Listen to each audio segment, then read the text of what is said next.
నామములో మీ అందరికీ వందనాలండి. తిరిగి మళ్ళీ దేవుడు మీ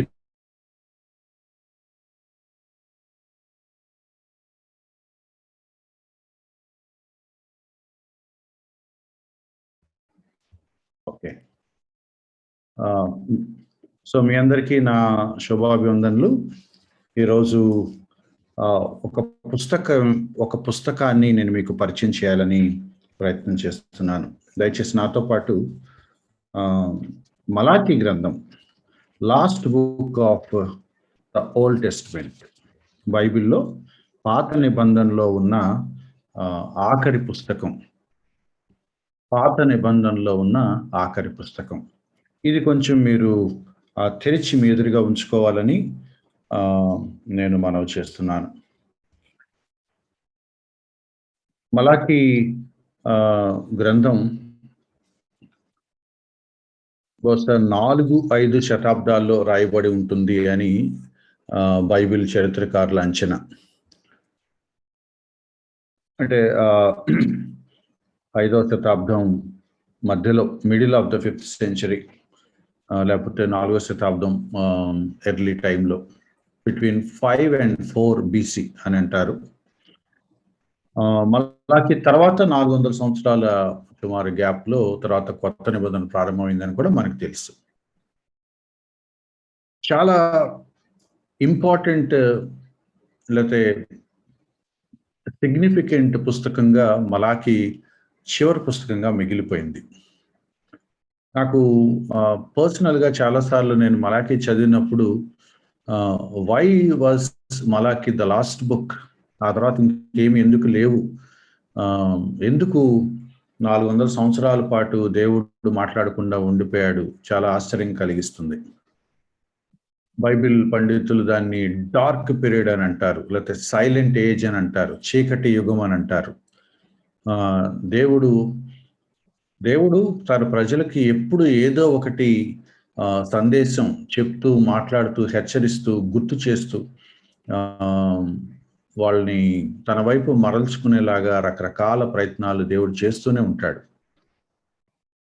బట్ దేవుడు కూడా ఒక పర్టిక్యులర్ సందర్భం వచ్చేటప్పటికి దేవుడికి కూడా ఆ లిమిట్ దాటినప్పుడు దేవుడు కూడా తన దీర్ఘశాంతాన్ని ఆపేసుకుంటాడని, లేకపోతే దేవుడు కూడా కోపం వస్తుందని, ఇంకా బాధాకరమైన మాట, దేవుడు తన ప్రజల పట్ల కోపంతో మౌనంగా ఉండిపోతాడని, కొన్ని సందర్భాల్లో విడిచిపెడతాడు అనే పదం కూడా మనం వాడాల్సి వస్తుంది. వాళ్ళకి తెలియాలని దేవుడు అలా చేస్తాడని మనకు అనిపిస్తూ ఉంటుంది. క్రీస్తు పూర్వం 1300 సంవత్సరాలు, అంటే 1300 బీసీ ఆ ప్రాంతాల్లో, లేకపోతే 1300 బీసీ ఆ ప్రాంతాల్లో నిర్గమాకాండంలో ఉన్న 10 ఆజ్ఞలు మోషే ద్వారా ఇవ్వబడ్డాయి అని బైబిల్ చరిత్రకారుల అంచనా. క్రీస్తు పూర్వం 13th సెంచరీ, లేకపోతే 1300 సంవత్సరాలు తీసుకుంటే ఈ 300, 400 సంవత్సరాలు కనుక పక్కన పెడితే, ఒక రౌండ్ ఫిగర్ చేసుకుంటే దాదాపు ఒక 1000 ఇయర్స్ గ్యాప్ ఉన్నట్టుగా మనకు కనపడుతుంది. అబ్రహాంకి, మోషేకి కూడా మళ్ళీ ఇంచుమించు అంతే గ్యాప్ ఉన్నట్టుగా మనకు కనపడుతుంది. సో, ఇదంతా మనం ఎందుకు మాట్లాడుతున్నామంటే, మ్యాథమెటికల్ క్యాల్కులేషన్ పక్కన పెట్టినా, ఎన్ని సంవత్సరాలు, ఎన్ని శతాబ్దాలు పాటు దేవుడిచ్చిన ధర్మశాస్త్రం యొక్క బేసిక్ పాయింట్స్ ఎందుకు ప్రజలు గుర్తించరు? ఎందుకు ఆ వాల్యూ వాళ్ళు గ్రహించరు? ఎందుకు వాటిని తమ జీవితాల్లో ఆచరించాలి అనే స్పృహ కూడా మర్చిపోయి ఇష్టానుసారంగా జీవిస్తారు? అది చాలా ఆశ్చర్యం వేస్తుంది. నాకు నచ్చినట్టుగా నా లైఫ్‌ని నేను జీవించేస్తాననే ఒక యాటిట్యూడు ప్రతి మనిషిలోనూ, ప్రతి తరంలోనూ, ప్రతి జాతిలోనూ ఉంది. ఎవరు దానికి అతీతులు కాదు. ఈరోజు నేను మలాకి పుస్తకం ద్వారా కొన్ని విషయాలు, ఆ బుక్ సమ్మరీ, మలాకి గ్రంథం యొక్క సారాంశాన్ని మీ ముందుకు తెచ్చే ప్రయత్నం చేస్తున్నాను. ఒక చిత్రంగా ఒక కాన్వర్జేషన్ చేస్తా ఉంటాడు మలాకి. అంటే మలాకి ద్వారా దేవుడు మాట్లాడుతూ ఉంటాడు. మొదటి వచనం చాలా క్లియర్‌గా చెప్పింది. ఇశ్రాయేలీయులను గూర్చి మలాకి ద్వారా పలుకబడిన యెహోవా వాక్కు. సో, దేవుడు మాట్లాడాడు. దేవుడు మాట్లాడిన మాటల్ని మలాకి వచ్చి వినిపిస్తున్నాడు ఇశ్రాయేలు ప్రజలకు. ఆహ్, దేవుడు పక్షాన మలాకి మాట్లాడుతున్నాడు కాబట్టి, మలాకి దేవుడే మాట్లాడినట్టుగా మాట్లాడతాడు. సో, చాలా విషయాలున్నాయి. అవన్నీ మనం చదవలేము. లైన్ బై లైన్ వెళ్తే మనకు సమయం చాలదు. బట్ ఓవరాల్ ఆహ్, ఓవర్ వ్యూ గాని, లేకపోతే basic skeleton of the book గాని మనం చూస్తే, మీరు ఇలా అంటారు, నేను ఇలా అంటాను అనే ఒక ఫార్మాట్ దేవుడు వాడుతున్నాడు. నేను ఇలా అన్నప్పుడు మీరిలా ఆన్సర్ ఇస్తారు. మరి ఇలా కదా అని నేనంటే, మేమిలా చేయలేదు అని మీరు అబద్ధం ఆడతారు. అంటే ప్రతిదానికి చేయలేదు, మాకు తెలీదు, మేము ఎందుకు చేశామంటే అని సమర్థించుకుంటారు తప్ప, నిజమే ప్రభా! అలా చేశాము, క్షమించు మమ్మల్ని అనే ధోరణి ప్రజల్లో రాలేదట. సో, మీరు ఎలా ఉన్నారో నేను చెప్తప్పుడు మీరు దాన్ని అంగీకరించరు. మేమెప్పుడున్నాం అలాగా? మేము అలా ఎప్పుడు చేశాం? మేము అట్లా ఎందుకుంటాము? మేము అలా ఎప్పుడు మాట్లాడాము? అలా లేదే అని వాళ్ళు ఆర్గ్యూ చేస్తారు. హ్యూమన్ నేచర్ అది. దాని అర్థమేంటో తెలుసా? మేము అలా లేము. కానీ అలా ఉన్నామని నువ్వే చెప్తున్నావు. అంటే అర్థం ఏంటంటే రెండే. అయితే నువ్వు మమ్మల్ని సరిగ్గా అర్థం చేసుకోలేదు. మేము అట్లా ఉన్నామని నువ్వు అనుకుంటున్నావు. యాక్చువల్లీ మేము అలా లేము. లేదా మా మీద నువ్వు నింద మోపుతున్నావు. మా మీద నువ్వు అబద్ధాన్ని మోపుతున్నావు. అది దేవుడికి ఇంకా గాయాన్ని కలిగించే ఒక వైఖరి. మన జీవితం ఇష్టానుసారంగా జీవిస్తా ఉంటాము. నువ్విలా ఎందుకున్నావు అని దేవుడు గనక సౌమ్యంగా, ప్రేమగా అడిగితే, మేమెప్పుడు అట్లా ఉన్నాము? మేమలా లేమే. నువ్వు అనవసరంగా మా మీద అపోహ పడుతున్నావు అని అనటం దేవుడిని ఇన్సల్ట్ చేసినట్లు. మా మీద నిందేస్తావా? మా మీద అబద్ధాలు చొప్పిస్తావా? అని దేవుడినే మనం ఎదురు వ్యతిరేకించినట్లు. దేవుడు దాన్ని టాలరేట్ చేయడు. బైబిల్ చెప్తుంది. మన పాపాలు మనం ఒప్పుకోవాలి. ఒప్పుకునే యెడల మనం ఆహ్, మన దగ్గర సత్యం ఉంటది. ఒప్పుకోకపోతే సత్యం మనలో ఉండదు. ఎందుకంటే మనం అబద్ధం చెప్తున్నాం. మొదటి యోహాను పత్రిక మొదటి అధ్యాయంలో ఉంది. మీరు మీ పాపాల విషయం గనక కన్ఫెస్ అవ్వకపోతే సత్యం ఉండదు మీ దగ్గర. మీరు దేవుడిని అబద్ధికుని చేస్తారు. అంటే you are telling lies on me అని ఇండైరెక్ట్‌గా దేవుడినే మనం తప్పు పడతామనమాట. కానీ నిజానికి మనకు తెలుసు దేవుడు ఒక మాట చెప్తే అది సత్యం. దేవుడు ఎవరినైనా నీ లైఫ్ బాగలేదు అని బాగున్న వాడిని అంటాడా? దేవుడు పొరపాటున కూడా అలా అనడు. దేవుడు ఒక వ్యక్తిని విమర్శించాడు అనంటే it is true. It is true. ఇక్కడ చూడండి ఆహ్, మొదటి అధ్యాయంలో కొన్ని విషయాలు చెప్పుకుంటా వచ్చాడు. చాలా విషయాలున్నాయి గానీ నేను పిక్ చేస్తున్నాను అక్కడక్కడ కొన్ని. వీళ్ళు దేవుణ్ణి ఆరాధించే విషయంలో వాళ్ళు చాలా కేర్‌లెస్‌గా ఉన్నారట. ఆహ్, చాలా కేర్‌లెస్‌గా ఉన్నారు. దేవుణ్ణి ఆరాధించటం దాదాపు మర్చిపోయారు. దేవుణ్ణి ఆరాధించడం సీరియస్‌గా తీసుకోలేదు. వర్షిప్ అనేది వాళ్ళకొక మొక్కుబడి, ఒక ఆచారం అయిపోయింది. ఎక్కడి దాకా వర్షిప్ అనేది వాళ్ళకి మొక్కుబడి అయిపోయింది అంటే, వర్షిప్ గురించిన మినిమమ్ సెన్స్ వాళ్ళు కోల్పోయారట. మినిమమ్ సెన్స్ కోల్పోయారు. 1, 2 వచనాలు నేను మీకు చదివి వినిపిస్తాను. మొదటి అధ్యాయం మొదటి అధ్యాయం ఆహ్,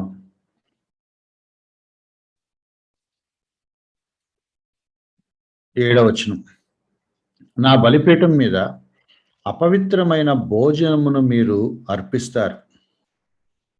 అపవిత్రమైన భోజనం. ఏంటి అపవిత్రమైన భోజనం? 8వ వచనంలో ఉంది. గుడ్డి దానిని తీసుకొని బలిగా అర్పిస్తారు. కుంటి దానినో, రోగం గల దాన్నో అర్పిస్తారు. ఎంత స్థాయికి దిగజారిపోయారో చూడండి. పాత నిబంధన క్రమంలో బలులు ఎందుకు అర్పిస్తామండి? దోషం చేసినప్పుడో, పాపం చేసినప్పుడో దేవుణ్ణి క్షమించమని అడుగుతూ, ఒక గొర్రె పిల్లనో, మేక పిల్లనో తీసుకొచ్చి, ఒక మంచి నిర్దోషమైన ఒక పశువును, జంతువును పట్టుకొచ్చి, మన పాపాలన్నిటిని రాబోయే ఒక మెస్సీయాకి సాదృశ్యంగా ఉన్న ఈ గొర్రెపిల్ల మీదకి ట్రాన్స్ఫర్ చేయాలని ప్రధాన యాజకుడు వాటిని వధించి, ఆ రక్తాన్ని బలి అర్పణగా అర్పిస్తే దేవుడు దాన్ని అంగీకరించి సాదృశ్య రూపంలో ఈ పాపాలన్నీ ఆ మేక వైపు లేతే ఆ గొర్రెపిల్ల మీదకి ట్రాన్స్ఫర్ చేయబడ్డాయి కాబట్టి మీరు క్షమించబడినట్లు అని దేవుడు చెప్పాక, ఆ అర్పణను దేవుడు అంగీకరించినట్టుగా వాళ్ళకి తెలిసాక, వాళ్ళు అక్కడి నుంచి సంతోషంగా బయటికెళ్ళిపోవాలి. కానీ వీళ్ళేం చేస్తున్నారు? పాపాలు చేయటం కాక, ఆ బలి అర్పించడానికి వచ్చేటప్పుడు చూడండి ఎంత మరి ఏమనాలి దాన్ని? దిగజారిపోయారనాలా? భ్రష్టత్వంలోకి వెళ్ళిపోయారనాలా? లేతే హృదయాలు రాళ్ళలాగా అయిపోయాయి అనాలా? చాలా ఆశ్చర్యాన్ని కలిగిస్తది. గొర్రెపిల్లని తీసుకొచ్చినప్పుడు ఎలా రావాలి? పాపాలు ఒప్పుకుంటాకి పశ్చాత్తాపపడుతూ బలిపీఠం దగ్గరికి ప్రత్యక్ష గుడారంలోకి ఎలా రావాలి? రిపెంటెంట్ హార్ట్‌తో రావాల్సిన వీళ్ళు, పశ్చాత్తాపపు హృదయంతో రావాల్సిన వీళ్ళు, అసలు పశ్చాత్తాపం ఏ కోశాన గూడా వాళ్ళ హృదయంలో కనపడదట. పైగా వాళ్ళు అనుకుంటారట, గొర్రె పిల్లను బలి ఇవ్వటం అంత అవసరమా? అనుకుంటారట. ఆ గొర్రె పిల్లను 500 పెట్టి కొనాలా? అని ఆలోచిస్తారట. తక్కువలో ఏమి రాదా? అని ఆలోచిస్తారట. దేవుడి దగ్గరకొచ్చి పాప క్షమాపణ నిమిత్తం మమ్మల్ని క్షమించి మా పాపాలు కడిగేసి మమ్మల్ని రక్షించు ప్రభువా అని పశ్చాత్తాపంతో అడగటానికి కూడా వాళ్ళు డబ్బులు లెక్కేసుకున్నారు. ఒక గొర్రె పిల్లను తీసుకొచ్చి బలి అర్పిస్తే ఎందుకొచ్చిన వేస్ట్ కదా అని అనుకున్నారట వాళ్ళు. అందుకనే చీప్‌లో తక్కువగా ఎక్కడన్నా వస్తాయేమో అని చెప్పి కుంటిదాన్నో, గుడ్డిదాన్నో, ఏదో రోగం ఉన్నదాన్నో, లేతే ఏదో ప్రాబ్లమ్ ఉన్నది, ఎందుకు పనికిరాని ఒక దోషమైన, లోపభూయిష్టమైన ఒక గొర్రె పిల్లనో, మేక పిల్లనో తీసుకొచ్చేసి యాజకుల చేతిలో పెట్టేస్తున్నారు. చూడండి ఎంత కేర్‌లెస్‌గా ప్రజలు తయారవుతారో చూడండి. నాకు ఆశ్చర్యం వేస్తది. To what extent these people have come down. ఎంత స్థాయికి దిగజారిపోయారు. బలర్పించేటప్పుడు సిన్సియర్‌గా వచ్చి, శ్రద్ధగా సారీ ప్రభు అని చెప్పడానికి కూడా మనసు రావట్లేదంటే, కుంటివి, గుడ్డివి లేతే లోపభూయిష్టమైనవి అటువంటివి ఇస్తారా దేవుడికి బలి? దేవుడు దాన్ని యాక్సెప్ట్ చేస్తాడా? పవిత్రమైనది అర్పించకపోతే దేవుడు యాక్సెప్ట్ చేయడని పాత నిబంధన పదే పదే హోరెత్తి చెప్పింది కదా! ఎలా మర్చిపోయారు? అంటే పర్వాలేదు. అసలు దేవుడు మన గురించి ఏమనుకుంటాడో మనకనవసరం. మొక్కుబడి, ఆచారం, ఒక మతపరమైన సాంప్రదాయమే మిగిలిపోయింది. దేవుడి మాటల్ని సీరియస్‌గా తీసుకొని, దేవుడితో ఒక లైవ్లీ సంబంధం, సజీవమైన రిలేషన్ కలిగుండాలి. దేవుడి మాటల్ని అనుదిన జీవితంలో విధేయత చూపించాలి. ఆ ఆలోచనలు, ఆ ప్రవర్తన ధోరణి అయేమీ లేవు. వదిలేశారు. ఇప్పుడు చూడండి, దేవుడు వాళ్ళనేమన్నాడో తెలుసా? 8వ వచనం. గుడ్డిదాన్ని అర్పిస్తారు, కుంటిదాన్నో, రోగం కలిగిన దాన్ని అర్పిస్తారు. అది దోషం కదా! ఇప్పుడు మీ పాపాలు క్షమించబడటానికి ఒక బలి అర్పణ తీసుకొస్తారు. అదే రోగగ్రస్తమైన జంతువుని తీసుకొచ్చి అర్పిస్తే, ఆ దోషం పోకపోగా ఇది అడిషనల్‌గా దోషం కదా! మీరు ఏం చేస్తున్నారు? మీ పాపాలు పేరబెట్టుకుంటున్నారు. దేవుడు అంటున్నాడు ఆ మాట. రెండో మాట ఏమన్నాడు? అదే వచనంలో 8వ వచనంలోనే. అటు వాటిని నీ అధికారికి నీవిచ్చిన ఎడల అతడు నీకు దయ చూపున నిన్ను అంగీకరించునా? చూడండి దేవుడు ఎంత హార్ట్ బ్రేక్ అయ్యి మాట్లాడుతున్నాడో. అరే! ఎటువంటి అర్పణ తెస్తున్నారో తెలుసా మీరు? నిజంగా ఎంత పనికిమాలిన రోగగ్రస్తమైన ఎంత చీప్ అర్పణ తెస్తున్నారో తెలుసా మీరు? ఒకవేళ మీ ఊర్లో ఉన్న ఆఫీసర్‌కి తీసుకెళ్ళి ఇది ఇస్తారా? వాడు యాక్సెప్ట్ చేస్తాడా? అని అడుగుతున్నాడు దేవుడు. ఎటువంటి ప్రశ్న చూడండి. ఒక గొర్రెపిల్ల మాంసం వధించారు. అంటే వధించిన ఈ గొర్రెపిల్లని ఈ కుంటిదో, గుడ్డిదో, రోగగ్రస్తమైందో గనక అయితే, ఆ కుంటి దాని ఆ కుంటి గొర్రెను తీసుకెళ్ళి మీ ఊర్లో ఉన్న అధికారికి, కలెక్టర్‌కో, మీ హెడ్ మాస్టర్‌కో, మీ ప్రిన్సిపాల్‌కో, మీ బాస్‌కో, సార్ బిర్యానీ వండుకోండి సార్ అని ఈ కుంటి దాన్ని ఇస్తారా? ఈ గుడ్డిదాన్ని ఇస్తారా? ఈ రోగం కలిగింది తీసుకెళ్ళి సార్ కూర వండుకోండి సార్ అని ఇస్తారా? లేకపోతే సార్ మీ ఇంట్లో పెట్టుకోండి సార్, ఉంచుకోండి సార్, గిఫ్ట్‌గా ఇస్తున్నాం సార్ అని ఇస్తారా? అంటే ఒక నీ అధికారికి గిఫ్ట్‌గా ఇవ్వటానికి నీకది వర్తించదు. కానీ దేవుడికి బలి అర్పణగా వర్షిప్ పేరు మీదో లేతే నువ్వు బలిపీఠం దగ్గర ప్రాయశ్చిత్తార్థం ఇవ్వటానికైతే నీకు సరిపోతదా? అంటే దేవుడి హార్ట్ బ్రేక్ అయిపోయిన హృదయ వేదన ఏంటో తెలుసా? నీ ఊర్లో ఉన్న ఒక అధికారికి భయపడినంత వాల్యూ కూడా నువ్వు నాకివ్వట్లేదు కదా! నీ అధికారి దగ్గరికెళ్ళేటప్పుడు ఒక కేజీ జీడిపప్పు తీసుకొనెళ్తావు. లేతే ఒక మంచి గిఫ్ట్ తీసుకెళ్తావు. మంత్రుల దగ్గరికెళ్ళేటప్పుడు ఖరీదైన పట్టు వస్త్రాలు తీసుకెళ్తాం. పట్టు చీరలు తీసుకెళ్తాం. బాగా డబ్బున్నోళ్ళైతే ఒక గోల్డ్ ఏదైనా ఆభరణం చేయించుకొని వెళ్తాం. పాత నిబంధన చూడండి రాజులు ఒకళ్ళకొకళ్ళు ఎన్నెన్ని గిఫ్ట్‌లు ఇచ్చుకున్నారు. ఎటువంటి ఆహ్, కానుకలు పంపించుకుంటారు అవసరమైనప్పుడు, సంధి చేసుకోవాలనుకున్నప్పుడు. నా పాపాలు క్షమించటానికి దేవుడి దగ్గర క్షమాపణ వేడుకోవటానికి, ఒక బలి అర్పణ ఇవ్వటానికి, ఒక చిన్న గొర్రె పిల్లని తీసుకొని ఇవ్వటానికి నేనెంత కక్కుర్తిపడి డబ్బులు లెక్కేసుకుంటున్నాను. It's not a point of money. It's the point of your attitude towards God. దేవుడిని ఎంత కేర్‌లెస్‌గా చూస్తున్నారో, దేవుడి విషయాల్ని ఎంత లెక్కలేనితనంగా ట్రీట్ చేస్తున్నారో, మలాకీలో దేవుడు క్లియర్‌గా చెప్తున్నాడు. మలాకీ ద్వారా దేవుడు మాట్లాడుతున్నాడు. ఇంకా చాలా ఉన్నాయి అటువంటి ప్రశ్నలు, జవాబులు. అవన్నీ మీరు చదువుకోండి. నేను అక్కడక్కడ కొంచెం ఇంటెన్సిటీ ఉన్న పదాలు, వచనాలు మాత్రమే చూపించే ప్రయత్నం చేస్తున్నాను.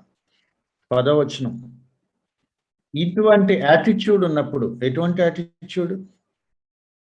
అంటే రోగగ్రస్తమైనవి, పనికిమాలినవి, కుళ్ళిపోయినవి, చెడిపోయినవి అవి తీసుకొచ్చి దేవుడికిస్తే సారీ క్షమించమని అంటున్నాడంటే ఎట్లా?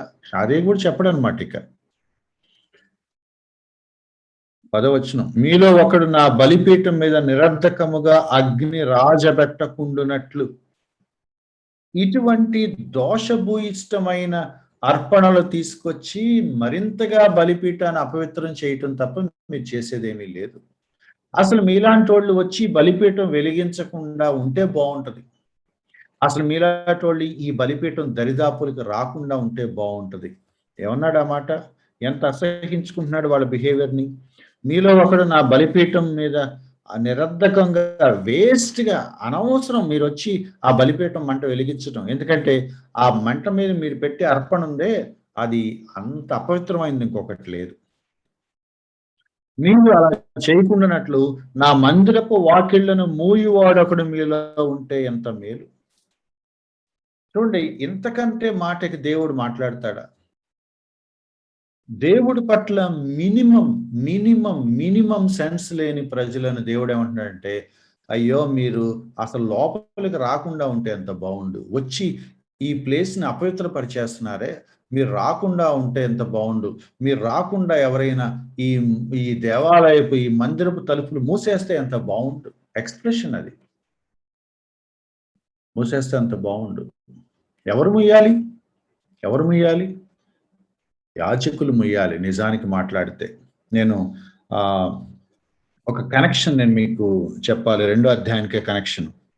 ఆహ్, తర్వాత మీరు చదువుకోండి.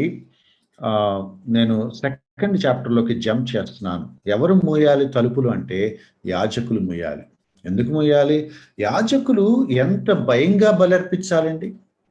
యాజకులు ఎంత జాగ్రత్తగా దేవుడి దగ్గర ఆ ధర్మం ప్రత్యక్ష గుడారపు ధర్మాలు, ఆ విధులు, ఆ యాజకత్వాన్ని నిర్వహించాలి. ఒక పిచ్చి గొర్రెను తీసుకెళ్ళి నేనిస్తే యాజకుడు ఏమనాలి? "ఏమయ్యా బుద్ధుందా నీకు? దేవుడి దగ్గరికొచ్చి ఇట్లాంటిది అర్పణ పట్టుకొస్తారా? సిగ్గుందా? మీరు మనుషులేనా? దేవుడి కోపం మీ మీదకి రగులుకుంటే మీరేమైపోతారు? మీరు చేయటం కాకుండా నన్ను అర్పించమంటారా? అలాంటి అర్పణ నేను అర్పించను అని యాజకుడు అనాలి కదా! మనకు తెలుసు కదా! ప్రత్యక్ష గుడారపు పరిచర్యలో చిన్న, చిన్న రవ్వంత తేడా వచ్చినా అక్కడికక్కడికి ప్రధాన యాజకుడు కుప్పకూలి అగ్నిపాలై కాలి బూడిదై పడిపోతాడట్లా. అతను లోపలికి తీసుకెళ్ళి మళ్ళీ బయటికి తేవటానికి కూడా ప్రజలు అవకాశం ఉండదని అతనికి నడుముకు తాడు కట్టి బయటికి లాగుతారు. అంత సివియారిటీ, అంత పరిశుద్ధమైన ఆ పనిని ఏ స్థాయికి తీసుకొచ్చారంటే, ఒక పనికిమాలిన పశువుని తీసుకొస్తే, ఈ యాజకులు కూడా తీసుకొచ్చి, అదేదో ఒకటి పట్టరండి ఏసేద్దాం, బలిపీఠం మీద పెట్టేద్దాం అనుకుంటాడట. ఆహ్, యాహ్! సో, దేవుడు చాలా బాధపడుతున్నాడు. మీకు దేవుడి పట్ల సీరియస్‌నెస్ లేదు. పోనీ మిమ్మల్ని హెచ్చరించి ఎవరైనా చెప్తారా అంటే, మిమ్మల్ని హెచ్చరించే వాళ్ళు కూడా ఎవరు లేరు. చూడండి, రెండో అధ్యాయం మొదటి వచనంలో, యాజకులారా ఈ ఆజ్ఞ మీకే ఇవ్వబడింది. మొదటి వచనం ప్రజలతో మాట్లాడాడు. మొదటి అధ్యాయం ప్రజలతో మాట్లాడాడు. రెండో అధ్యాయం డైరెక్ట్‌గా యాజకులతో మాట్లాడుతున్నాడు. ప్రవక్త వచ్చి యాజకులను కూడా హెచ్చరిస్తాడా? హెచ్చరిస్తాడు. ఎవరు తప్పు చేస్తే వాళ్ళని హెచ్చరిస్తాడు. ప్రవక్తకి మొహమాటం లేదు. దేవుడు ఎవరి దగ్గరికి పంపిస్తే వాళ్ళ దగ్గరికెళ్ళాలి. ఎవరికి వార్న్ చేయాల్సొస్తే వాళ్ళని వార్న్ చేయాలి. మలాకి యాజకుల్ని హెచ్చరిస్తున్నాడు. యాజకులారా, ఈ ఆజ్ఞ ఇప్పుడు మీకు. ఏం చేస్తారు మీరు? యాజకుల గురించి కూడా చాలా చిత్రమైన మాట ఉంది. నేను ఇక్కడ కూడా కొంచెం అక్కడక్కడ చదువుతాను. బోధించుచు దుర్బోధన ఏమాత్రమును చేయక. 6వ వచనం ఉంది. సత్యము గల ధర్మశాస్త్రమును బోధించుచు దుర్బోధన ఏమాత్రము చేయక. ఏం చేయాలి యాజకులు? ఏం చేయాలి? ధర్మశాస్త్రాన్ని బోధించాలి. దుర్బోధన ఏమాత్రం చేయటానికి వీలు లేదు. ఏమనాలి? ఇంకా సమాధానమును బట్టి, యథార్థతను బట్టి నన్ను అనుసరించి నడుచుకుని వారై దోషము నుండి అనేకులను తిప్పాలి. గతంలో చేశారు ఇది. గతంలో చేశారు. దేవుని యందు భయభక్తులు కలిగి ఉండేలాగా ప్రజల్ని మోటివేట్ చేయాలి. సత్యం గల ధర్మశాస్త్రాన్ని బోధించాలి. దుర్బోధన ఏమాత్రం టాలరేట్ చేయకూడదు. సమాధానంగా, యథార్థంగా ప్రజలు ఎవరైతే నన్ను అనుసరిస్తారో అటువంటి వాళ్ళని కౌన్సిల్ చేసి, ఎంకరేజ్ చేసి, వాళ్ళకి వాక్యాన్ని నేర్పించి, ధర్మశాస్త్రం నేర్పించి, అనేకులను దోషం వైపు వెళ్లకుండా దేవుడి వైపు తిప్పాలి. అంటే యాజకుల బాధ్యత ఏంటో తెలుసా? కేవలం బలులు అర్పించటమే కాదు, ధర్మశాస్త్రాన్ని బోధించాలి. దుర్బోధల్ని, అదర్ ప్యాగన్ ప్రాక్టీసెస్ ని ఖండించాలి. మీరేంటయ్యా ఎలా జీవిస్తున్నారు? ఏం పనులు, ఏం అలవాట్లు, ఏం అర్పణ ఇది, ఈ పద్ధతులు బాగలేదు, మానేయండి అని చెప్పాలి. వాళ్ళని సత్యం వైపు తిప్పాలి. యథార్థంగా జీవించడం నేర్పించాలి. నీతిని అనుసరించి నడవటం నేర్పించాలి. సమాధానంగా ఉండటం నేర్పించాలి. వాల్యూస్ ఎవరు నేర్పించాలి? యాజకులు నేర్పించాలి. 8వ వచనం. అయితే మీరు మార్గము తప్పితిరి. ఎవరు మార్గం తప్పారు? యాజకులు. ధర్మశాస్త్రాన్ని బోధించాల్సిన వాళ్ళు ధర్మశాస్త్రం బోధించట్లేదు. తప్పులు చేసే వాళ్ళని, దుర్బోధనలు చేసే వాళ్ళని ఖండించట్లేదు. యథార్థంగా లేని వాళ్ళని అసలు ఏమీ అనట్లేదు. లేకపోతే ఏ స్థాయికి దిగజారటం అండి? ఒక గుడ్డిదాన్ని, కుంటిదాన్ని, రోగం కలిగిన దాన్ని తీసుకొచ్చి బలి అర్పిస్తామంటే తీసుకొని బలిపీఠం మీద పెట్టేస్తారా? వాళ్ళకంటే బుద్ధి లేదు. మీకేమైంది? మీరు యాజకులు కదా. దేవుడు అడుగుతున్నాడు, మీరు తప్పారు, మీరు దారి తప్పారు. 8వ వచనం. ధర్మశాస్త్ర విషయంలో మీరు అనేకులను అభ్యంతరపరిచి, అనేకులను ధర్మశాస్త్రం వైపు మరల్చండి అని దేవుడు యాజకుల్ని అపాయింట్ చేస్తే, మలాకి కాలం నాటికి యాజకులు ఏ స్థాయికి దిగజారిపోయారంటే, అనేకులను ధర్మశాస్త్రం నుంచి పక్కకి తొలగిపోయేలాగా చేశారట. ఓ గుడ్డి దాన్ని తీసుకొచ్చి సార్ బలర్పించాలి అని అంటే, పర్లా ఎందుకు దానికి 500 ఖర్చు పెట్టడం, 200 ఇవ్వు అక్కడ ఉంటాయి చూడు ఏదో ఒకటి అది పట్టుకొచ్చి ఏసేద్దాం అంటున్నాడనమాట. మీకు చిన్న ఎగ్జాంపుల్ చెప్తాను. యేసుక్రీస్తు వారు తాళ్ళను కొరడాలతో చేసి దేవాలయంలో వాళ్ళని కొట్టి తరిమేశాడు. ఎందుకు? ఇదే కారణం. ఒక ప్యాకేజ్ సిస్టమ్ వచ్చేసిందట. గొర్రె పిల్లను మంచిగా మార్కెట్‌కెళ్ళి ఒక గొర్రె పిల్లను కొనుక్కొని నిర్దోషమైందా కాదా చెక్ చేసుకొని 2 రోజులు ఇంట్లో ఉంచి దాన్ని మంచిగా పోషించి, చూసుకొని, శుభ్రం చేసి, ఇంచించి చెక్ చేసి పవిత్రమైన అర్పణలాగా తీసుకొచ్చి అర్పించే పాత నిబంధన సాంప్రదాయంలో ఏ స్థాయికొచ్చేసిందంటే కొత్త నిబంధన మత్తయి సువార్త నాటి కాలంకి ఫస్ట్ సెంచరీకి దేవాలయంలోనే అమ్మకాలు జరిగాయట. ఎక్కడికో ఎళ్లి కొనుక్కొచ్చి మళ్ళీ ఎళ్లి బలర్పించి ఇదంతెందుకు? మీరొచ్చి యాజకుడికి ఒక అమౌంట్ ఇవ్వండి. అన్ని ప్యాకేజ్ కొనటం, తీసుకో ఇయన్నీ వద్దిక. నువ్వు డబ్బులిస్తే చాలు ఎళ్ళిపోద్ది. మరి ఎలా సిస్టమ్ పెట్టారో తెలీదు. ఒక ఏమంటాము ఎక్స్‌చేంజ్ సిస్టమ్ లాంటిదొకటి పెట్టారు. అక్కడ కూర్చొని టేబుల్స్ ఏసుకొని కూర్చునేవంట. చిల్లర వ్యాపారం, డబ్బులు మార్పిడి జరుగుతుందక్కడ. బిజినెస్ అది. అంటే నేనెళ్ళి ఒక అమౌంట్ ఇవ్వగానే, ఆ అమౌంట్‌లో ఆ యాజకుడికి డీల్ ఏదో ఉంటది. ఆ మతాధికారులకి ఏదో డీల్ ఉంటది. అంటే ఇక నేను అర్పణ కొనాల్సిన పని లేదు. తీసుకొచ్చి మోసుకురావాల్సిన పని లేదు. చర్చ్‌కొచ్చేసి ఒక కౌంటర్‌లోకెళ్ళి నేను ఊరినే మాట వరుసకు చర్చ్ అంటున్నాను. టెంపుల్‌కెళ్ళిపోయి ఒక కౌంటర్‌లో డబ్బులిచ్చేస్తే, వాళ్ళే ఏదో ఒక పనికిమాలిన ఒక గొర్రె పిల్లని తీసుకొచ్చేసి, ఆ యాజకుడు తీసుకొచ్చి పెట్టి, "ఇగో రా నేను రెడీగున్నాను రా బలిచ్చేస్తున్నాను" అని అంటాడనమాట. నేను ఊరికే మీకు అర్థం అవ్వటానికి దాన్ని సింప్లిఫై చేసి చెప్తున్నాను. ఏ స్థాయికి యాజకులు దిగజారిపోయారంటే, ఆ అర్పించే బలుల విషయంలో కూడా వాళ్ళకి కూడా కమిషన్‌లొస్తే బావుండు అన్నట్టుగా తయారయ్యారు. మేమే ప్రొవైడ్ చేస్తాం మంచిదో, చెడ్డదో. నువ్వొచ్చి డబ్బులు కట్టేసేయి. మేము బలి అర్పించేస్తాం. ధర్మశాస్త్రం నుండి మనుషుల్ని పక్కదారి పట్టించేశారు. చీప్‌ది దేవుడికి అర్పిస్తా ఉంటే, అర్పించొచ్చు పర్వాలేదు అని దగ్గరుండి ఎంకరేజ్ చేసిన స్థాయికి యాజకులు వచ్చేశారు. మనుషులే కాదు, యాజకులు కూడా. లేవీయులతో 8వ వచనం. లేవీయులతో చేయబడిన నిబంధనను నిరర్ధకము చేసి ఉన్నారు. దేవుడు డైరెక్ట్‌గా లేవీయులు యాజకులతో ఏమి నిబంధన చేశాడో, దాన్ని కూడా వాళ్ళు పట్టించుకోవట్ల. వదిలేసారిక. 9వ వచనం. నా మార్గములను అనుసరింపక, ధర్మశాస్త్రమును బట్టి విమర్శించుటలో మీరు పక్షపాతులు గనుక. ఏ స్థాయికి వెళ్లారంటే, ధర్మశాస్త్ర ప్రకారం ఏమీ చేయటం లేదు. వాళ్ళకి ఇష్టానుసారంగా చేస్తున్నారు.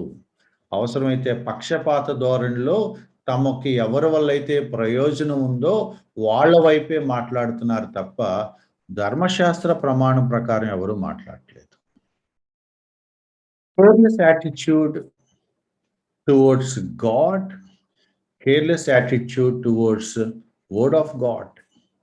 దేవుడిని వ్యక్తిగతంగా దేవుడి పట్ల లెక్కలేనితనము, దేవుని వాక్యం పట్ల కూడా లెక్కలేనితనము.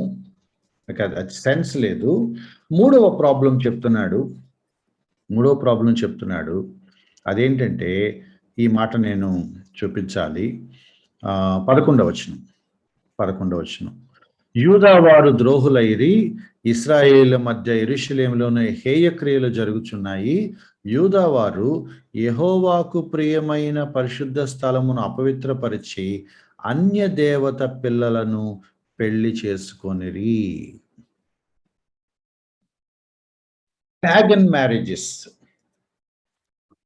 Pagan marriages. దేవుడు ఇశ్రాయేలు ప్రజలకు లేకపోతే యూదా ప్రజలకు 12 గోత్రాల వాళ్ళకి చెప్పిన మాట ఏంటంటే, మీరు అన్యులతో కలవద్దు.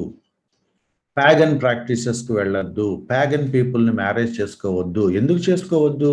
వాళ్ళు విగ్రహారాధన చేస్తారు. నరబలులిస్తారు. చిన్నపిల్లల్ని, స్త్రీలని నిలువుగా బలర్పించేసి చంపేస్తారు. చాలా పైశాచికమైన సాంప్రదాయాలు ఇతర జాతుల్లో ఉన్నాయి. ధర్మశాస్త్ర ప్రకారం దేవుడితో ముడిపడిన లైఫ్ స్టైల్ వాళ్ళకి లేదు. వాళ్ళు అనాగరికమైన లైఫ్ స్టైల్‌లో ఉన్నారు. వాళ్ళు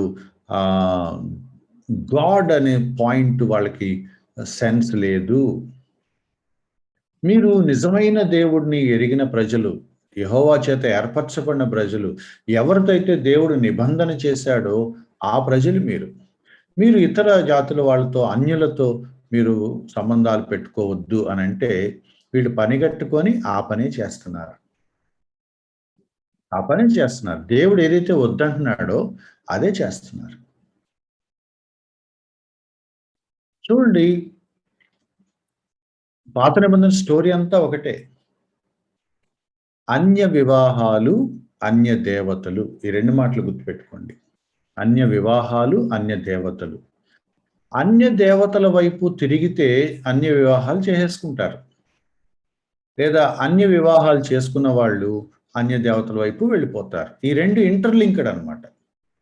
అందరూ చేస్తున్నారు కదా! మనం కూడా చేస్తున్నామా? కొన్ని పాగన్ ప్రాక్టీసెస్‌ని మనం కూడా చూసి చూడనట్టుగా అలవాటు చేస్తే అవి వ్యభిచారానికి, అక్రమ సంబంధాలకి, అన్య పెళ్ళిళ్ళకు దారితీస్తాయి.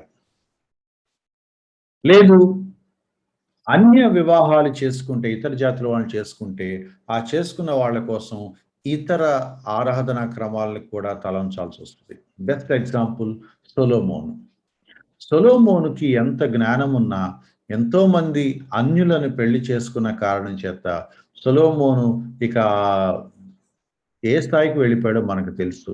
స్వయంగా ఇతర దేవతల్ని ఆరాధన చేసే దగ్గరికెళ్ళిపోయాడు. నిజమైన దేవుడితో డైరెక్ట్‌గా మాట్లాడి జ్ఞానం పొందుకున్న అనుభవం ఉన్నవాడు, దేవుళ్ళు కాని ఒక పిచ్చి కల్చర్‌లో జీవించేదాకా వెళ్ళిపోయాడు. పాత నిబంధన చరిత్ర అంతా అంతే. రాజుల గ్రంథాలు, దినవృత్తాంతాల గ్రంథాలు. ఒక బైబిల్ పండితుడు ఏమన్నాడంటే ఒకాయన, ఐడోలేట్రీ దేవుడికి దూరంగా ఏ స్థాయి వరకు మనుషులు దిగజార్చేస్తదో, ఐడోలేట్రీ వల్ల ఒక దేశం ఏ స్థాయికి భ్రష్టత్వంలోకి వెళ్ళిపోతుందో చెప్పడం కోసం మొదటి రాజులు, రెండవ రాజులు, మొదటి దినవృత్తాంతాలు, రెండవ దినవృత్తాంతాలు చరిత్ర దేవుడు రాసుంచాడు. నేను ఊరికనే విగ్రహ పూజ గురించి మాట్లాడట్లేదు. Any Idol, any pagan practice, anything that is against God and his word, నిజమైన దేవుడి క్యారెక్టర్‌కి, నిజమైన దేవుడి గుణలక్షణాలకి, దేవుని వాక్యంలో ఉన్న ప్రమాణాలకి వేరుగా ఉన్న ఏ అలవాట్లైనా సరే, వాటిని మనం దూరంగా ఉండాలి. ఇతరులను పెళ్లి చేసుకోవద్దు, చాలా ప్రమాదం. ఇది ఎంత సీరియస్ ఇష్యూ అనేది నెహెమ్యా చెప్పాడు వాళ్ళకి. ప్రాకారాలు కట్టేటప్పుడు ఒక పెద్ద ఒక ఉద్యమంలాగా తీసుకొచ్చి అందరిని నిలబెట్టి, ఇది మీరు సెటిల్ చేస్తే చేయండి, లేదా మిమ్మల్ని బయటికి పంపించేస్తానని వార్న్ చేశాడు నెహెమ్యా. మళ్ళీ తిరిగి అంటే ఒక నాయకుడి టైంలో మాట వింటే కొంతకాలమే. కొన్ని సంవత్సరాలయ్యాక మళ్ళీ యథావిధిగా మళ్ళీ మామూలే. ఎన్ని సార్లు మీరు అన్యుల వైపు వెళ్తారు? ఎందుకు అన్యుల్లాగా ఉండాలని కోరుకుంటారు? ఎందుకు అలవాట్లు, ఆ జీవిత శైలి, ఆ లైఫ్ బిహేవియర్ ఎందుకు? అది అన్‌హోలీ రోత అని చెప్పినా కూడా ఎందుకు మీకు అర్థం కావట్లేదు? దేవుడు అడుగుతున్నాడు. వీళ్ళంట ఊరికనే అన్యుల్ని పెళ్లి చేసుకోవటం మాత్రమే కాదట. అన్య దేవత పిల్లల్ని పెళ్లి చేసుకోవటం అంటే కలగలిసిపోయింది చూసారా? ఎవరిని పెళ్లి చేసుకుంటున్నారంటే, అన్య దేవతలను పూజించే వాళ్ళ పిల్లల్ని చేసుకుంటున్నాడు. అది అపవిత్రమైంది అని దేవుడు అంటున్నాడు. ఎక్కడి దాకా వెళ్ళిపోయిందంటే, అలా చేసుకోవటం కూడా కాదట. అలా చేసుకోవటం కూడా కాదు. 14 వచనం మీరు చూస్తే, ఎందుకు దేవుడు ఇంత సీరియస్‌గా తీసుకుంటున్నాడు అంటే, 14 వచనంలో కారణం చెప్తున్నాడు. యవ్వన కాలమందు నీవు పెళ్లి చేసుకొని అన్యాయంగా విసర్జించిన నీ భార్య ఫిలిష్తీయులో, కనానీయుల్లో, మోయాబీల్లో లేకపోతే చుట్టుపక్కల ప్రాంతాల్లో, ఐగుప్తీయులో, సిరియా వాళ్ళు ఎవరో కనపడతారు. ఆ అమ్మాయిని చేసుకోవాలని వీడికి అనిపిస్తది. ఆ అమ్మాయిని చేసేసుకుంటాడు. ధర్మశాస్త్రం ప్రకారం నువ్వు వేరే వాళ్ళని చేసుకోకూడదుగా అంటే అది చేసుకోవచ్చు అని చెప్పించే యాజకులున్నారు. మరి ఇంతింతమందెళ్లి బయట వాళ్ళని పెళ్లిళ్ళు చేసుకుంటా ఉంటే ఏమైపోయారు ఆ నాయకులు? ఎవడు తెరవలేదు. మతాధికారులు ఏమైపోయారు? యాజకులు ఏమైపోయారు? అరె! ధర్మశాస్త్రం ఇలా చెప్తుంది. మీరు అలా చేయకూడదని ఎవరు ఎందుకు చెప్పలేదు? ఎవరు చెప్పట్లా. వీళ్ళకి సత్యాన్ని పక్కన బెట్టి, ధర్మశాస్త్రం వైపు దూరంగా వచ్చేసి, పక్షపాతంతో వీళ్ళ తరపున తీర్పులు చెప్తున్నారు. ఆ చేసుకునే వివాహం విడాకులు నువ్వు ఇలా చేసుకోకూడదు కదా! ఆల్రెడీ నీకు భార్య ఉంది కదా! భార్య ఉండగా ఇంకో అమ్మాయిని చేసుకోకూడదు కదా! అని ఎవరైనా అంటే చాలా తెలివిగా వీళ్ళేం చేస్తున్నారంటే, ఆ అమ్మాయిని చేసుకుంటం కోసం ఈ అమ్మాయిని వదిలేస్తున్నాడట. ఆ వదిలేసేది కూడా అకారణంగా వదిలేస్తాడు. అకారణంగా వదిలితే ఊరుకోరు కదా! అందుకని ఏం చేయాలి? ఈ అమ్మాయి మీద ఒక క్యారెక్టర్ బ్లేమ్ చేసి, ఏదో ఒక దొంగ సాక్ష్యాలు పుట్టించి, ఆ అమ్మాయి వ్యభిచారిణి చేసింది అని అనిపించి, ఆ అమ్మాయిని వదిలేస్తున్నాడు. అంటే ఏ స్థాయికి కుటుంబ వ్యవస్థ దిగజారిపోయిందో చూడండి. ఏ స్థాయికి దిగజారిపోయిందో చూడండి. అన్య వివాహాల కోసం దేవుడు వాళ్ళకిచ్చిన భార్యను వదిలేస్తున్నారు వాళ్ళు. ఆ మాట కూడా వదిలేస్తున్నారు కూడా కాదు. విసర్జించి అంటే అసహించుకొని వదిలిపడేయటం అన్నమాట. అయితే దేవుడేమంటున్నాడో తెలుసా? నీ భార్య పక్షమున యెహోవా సాక్షి ఆయను. సాక్షి ఆయను. మీరేం చేస్తున్నారో నాకు తెలీదనుకుంటున్నారా? ఎన్ని మోసాలు చేస్తున్నారో, ఎన్ని కుట్రలు పన్నుతున్నారో నాకు తెలీదనుకుంటున్నారా? మీ కుటుంబాలు కూడా మీకు పట్టట్లేదు. మీ వైఫ్ మీకు పట్టట్లేదు. మీ పిల్లలు మీకు పట్టట్లేదు. మీ మోహం కోసం, మీ వ్యభిచారం కోసం, మీ విచ్చలవిడితనం కోసం మీరు ధర్మశాస్త్రాన్ని వక్రీకరించి, యాజకుల్ని కొనిపడేసి, సిస్టమ్ మొత్తం మీ చేతిలో తీసుకుంటున్నారు. 3 విషయాలు మాట్లాడుకున్నాం. దేవుడంటే వాళ్ళకి లెక్కలేదు. ఆరాధన అంటే లెక్కలేదు. వాక్యం వాళ్ళకి లెక్కలేదు. వాక్యానికి విధేయత చూపించాలన్న విషయం వాళ్ళకి లెక్కలేదు. మూడోది దేవుడు ఏర్పరిచిన కుటుంబం పట్ల వాళ్ళకి ఎటువంటి లెక్క లేదు. దేవుడు అనుగ్రహించిన భార్య పిల్లల పట్ల మినిమమ్ కన్సర్న్ లేదు. వాడి వాంఛల కోసం వాడి ఇష్టానుసారంగా ప్రవర్తిస్తున్నాడు. దానికి యాజకుల సపోర్ట్ ఉంది. మతాధికారుల సపోర్ట్ ఉంది. న్యాయ వ్యవస్థ కూడా వాళ్ళకి అనుకూలంగానే ఉంది. మతాధికారులు, యాజకులు, న్యాయ వ్యవస్థ పరిపాలించే వాళ్ళందరూ కూడా ఇలాంటి పాపిస్ట్ వాళ్ళని సపోర్ట్ చేస్తున్నారంటే అర్థమేంటి? ఇశ్రాయేలు సమాజం దారుణంగా పొల్యూట్ అయిపోయింది. కరప్ట్ అయిపోయింది. ఎవడిష్టం వచ్చిందో వాడు చేస్తున్నాడు. ఇలా ఎందుకు చేస్తున్నారు? తప్పు కదా! అనే ఒక లీడరు ఒక్కడు కూడా కనపట్లేదు. ఫ్యామిలీస్ కూడా పాడైపోయాయి. ఆహ్, కేర్‌లెస్ యాటిట్యూడ్ టువర్డ్స్ ఫ్యామిలీస్. మూడో అధ్యాయం దగ్గరికొచ్చేటప్పటికి ఇంకొక ఇంపార్టెంట్ పాయింట్ చెప్తున్నాడు. అదేంటంటే ఐదో వచనం. ఐదో వచనం. ఐదో వచనంలో రెండో లైన్ చదువుతున్నాను. చిల్లంగి వాండర్ మీద, వ్యభిచారుల మీద, అప్రమాణికుల మీద ఎవరెవరి పేర్లు ఉన్నాయో చూడండి. చిల్లంగి వాండరు అంటే ఈ పిచ్చి పిచ్చి ప్రాక్టీసెస్ చేసేవాళ్ళు. వ్యభిచారులు, అప్రమాణికులు. వాళ్ళెలా నాకు భయపడక కూలి విషయంలో కూలి వారిని, విధవరాండ్రను, తండ్రి లేని వారిని బాధపెట్టి పరదేశులకు అన్యాయం చేయి వారి మీదను దృఢముగా సాక్ష్యం పలుకుదును. ఎటువంటి వాళ్ళు ఉన్నారో చెప్తున్నాడు. మీకు ఇంట్రెస్టింగ్ పాయింట్ దీని తర్వాత చెప్తాను. ఇంట్రెస్టింగ్ అంటే ఇంట్రెస్టింగ్ కాదు. బాధాకరమైన విషయమే. షాకింగ్ పాయింట్ అన్నమాట. ఏంటంటే ఎవరెవరున్నారు ముందు? చిల్లంగి వాండ్రు, వ్యభిచారులు, అప్రమాణికులు, తర్వాత అన్యాయం చేసేవాళ్ళు, బాధ పెట్టేవాళ్ళు. ఎవరు అన్యాయం చేసేవాళ్ళు? పరదేశులకు అన్యాయం చేస్తారట వాళ్ళు. తండ్రి లేని వాళ్ళని, అనాథలైన పిల్లల్ని, చిన్న చిన్న కూలి పని చేసుకునే వాళ్ళని, విధవరాండ్లను వాళ్ళు మోసం చేస్తారు. భర్త చనిపోతాడు. అమ్మాయికి దిక్కుండదు. కాబట్టి అది చిన్న కూలి పని చేసుకుంటా ఉంటది. అమ్మాయిని కూలి పనిలో చేయించుకుంటా ఉంటాడు. అమ్మాయి తరపున అడిగేవాళ్ళు ఎవరు లేరు కాబట్టి, ఈ అమ్మాయి బలహీనురాలు కాబట్టి, ఆ అమ్మాయికి జీతం ఇవ్వరు. పరదేశులొస్తారు. "అయ్యా! మాకు కొంచెం తలదాచుకుంటాకివ్వండి. ఇక్కడే బతుకుతా ఉంటారు." ఆళ్ళ చేత గొడ్డు చాకిరీ చేయించుకుంటారు. నానా ఊడిగం చేయించుకుంటారు. డబ్బులివ్వరు. అన్యాయం చేస్తారు. అనాథలుంటారు. తల్లిదండ్రులు లేని పిల్లలుంటారు. వాళ్ళ ఇంట్లో పనివాళ్ళుగా వాడుకుంటా ఉంటారు. డబ్బులివ్వరు. ఎవరు వీళ్ళు? ఎవరు వీళ్ళు? మూడో అధ్యాయం, మూడో అధ్యాయం మొదటి వచనంలో చెప్తున్నాడు. నేను తీర్పు తీర్చటానికి నా దూతను పంపిస్తాను. ఎక్కడికొస్తాడాయన? సడెన్‌గా మూడో వచనం, మూడో అధ్యాయం మొదటి వచనం. తన ఆలయమునకు హఠాత్తుగా వచ్చును.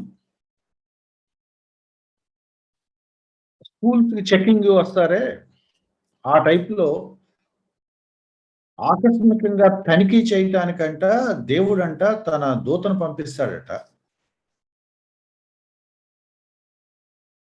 ఆయన సడెన్‌గా దేవాలయాన్ని తనిఖీ చేయిస్తాడట. దేవాలయాన్ని చెకింగ్ చేయటం ఏంటండి? సడెన్‌గా ఇన్స్‌పెక్షన్‌కి వచ్చినోళ్ళు ఎక్కడికొస్తారంటే ఇళ్ళకొస్తారా? వీధుల్లోకొస్తారా? అని మనం అనుకుంటా ఉంటే ఆయన అంటున్నాడు, దేవాలయానికి పంపిస్తాను. ఎందుకంటే మీ టెంపుల్ గూడా పాడైపోయింది. ఆల్రెడీ ఫస్ట్ అధ్యాయంలో చదివేసాం. ఆ టెంపుల్ ఎంత దారుణంగా అయిపోయిందంటే, ఇక మనం మీరు రాకుండా ఉంటే తలుపులు మూసుకుంటే బావుండని దేవుడే అన్నాడు. యాజకులు దిగజారిపోయారు. మనుషులు దిగజారిపోయారు. మతాధికారులు అసలు ఎక్కడున్నారో ఊసే లేదు. పక్షపాతం, నిలువు దోపిడీ, అవినీతి జరుగుతుంది. దాని ఫలితం ఏంటంటే టెంపుల్‌లోనే వ్యాపారం జరుగుతుంది. టెంపుల్‌లో ఎవరున్నారో తెలుసా?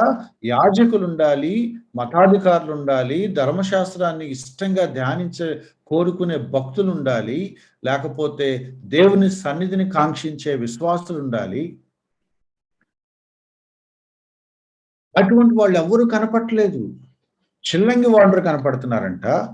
అప్రమాణికులు కనపడుతున్నారంట. వ్యభిచారాలు చేసేవాళ్ళు కనపడుతున్నారంట. ఆహ్, లేవీయులేమైపోయారు? లేవీయులు దిగజారిపోయారు. యాజకులు దిగజారిపోయారు. ఎటువంటి వాళ్ళున్నారంటే, ఐదో వచనం చిల్లంగి వాండ్రు, వ్యభిచారులు, అప్రమాణికులు, నాకు భయపడని వాళ్ళు, కూలి విషయంలో కూలి వాళ్ళకేమి ఇవ్వరు. విధవరాళ్లను, తండ్రి లేని అనాథలను, చిన్న పిల్లల్ని బాధపెట్టి అన్యాయం చేసేవాళ్ళున్నారు. అది సిట్యుయేషన్. చాలా సార్లు మలాఖీ గ్రంథం మూడో అధ్యాయాన్ని మనం ఏమనుకుంటామంటే దశమ భాగాలకు సంబంధించిన అధ్యాయం కింద అనుకుంటాం. ఇక్కడ కాంటెక్స్ట్ వేరు. ఈ కాంటెక్స్ట్ ఇప్పుడు మనం మాట్లాడుకుంది యాక్చువల్ కాంటెక్స్ట్. మీరు పూర్ పీపుల్‌ని పట్టించుకోవట్లేదు. పాత నిబంధన నేను ఆ వచనాలను చూపించట్లేదు. పాత నిబంధన బేసిక్ కాన్సెప్ట్ ఏంటంటే దేవాలయానికి బలులర్పిస్తాం, నైవేద్యాలిస్తాం, కానుకలిస్తాం, రకరకాల కృతజ్ఞత అర్పణలిస్తాం. అవన్నీ ఏం చేయాలి? దేవుడికి ఆ డబ్బులు అవసరం లేదు. దేవుడికి ఆ బలులు అవసరం లేదు. దేవుడికి ఆ అర్పణలు అవసరం లేదు. దేవుడేం చేసుకుంటాడు? దేవుడు యాజకులకు చెప్పిన మాట ఏంటంటే ఓవరాల్ సమ్మరీ 2 మాటల్లో చెప్తున్నాను.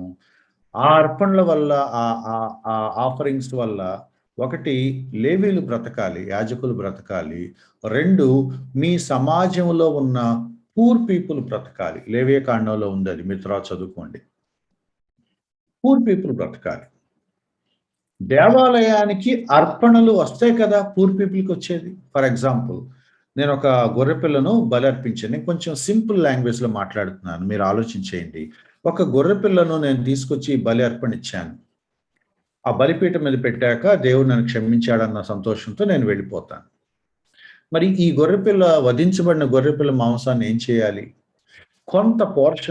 కొంచెం పోర్షను యాజకుడికి పోషణ నిమిత్తం ఒకవేళ తీసుకున్నారు అని అనుకుంటే, మిగిలినది ఏం చేయాలి? పూర్ పీపుల్‌కి పంచాలి. ప్రతివాళ్ళు ఏదో ఒకటి తీసుకొస్తా ఉంటారుగా. ప్రతివాడు పాపేగా. ప్రతివాడు అర్పణ ఇస్తానే ఉంటాడుగా. ప్రతిరోజు ఏదో ఒకటి చేస్తానే ఉంటాడుగా. టైమ్ అండ్ అగైన్ దేవాలయానికి వస్తానే ఉంటారు కదా! 24/7 ఎవరో ఒకళ్ళు దేవాలయానికి వస్తానే ఉంటారు, చేస్తానే ఉంటారు. దానికిక నిరంతరంగా ప్రధాన యాజకత్వం లేతే యాజకత్వం అక్కడ జరుగుతా ఉంటది.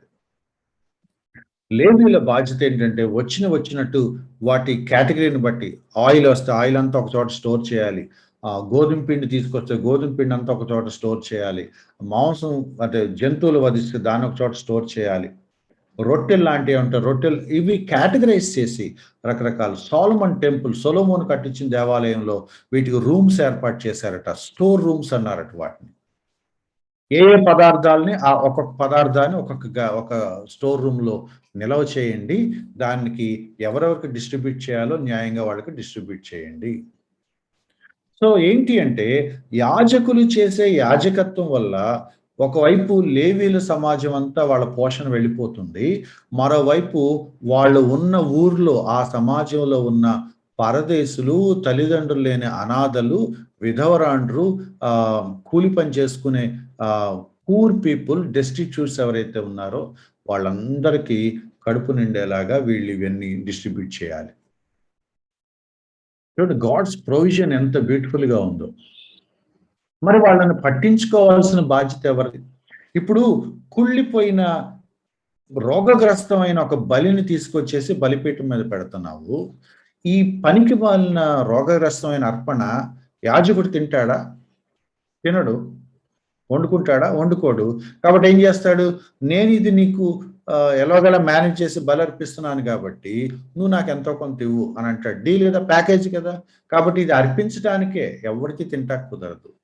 నువ్వు తక్కువలో చేసేయి 200లో ఏదో ఒకటి పెట్టి కానిచ్చేసేయి 500 నేను ఇవ్వలేనని నాలాంటోడంటే 200లో బలర్పణ అయిపోతుంది.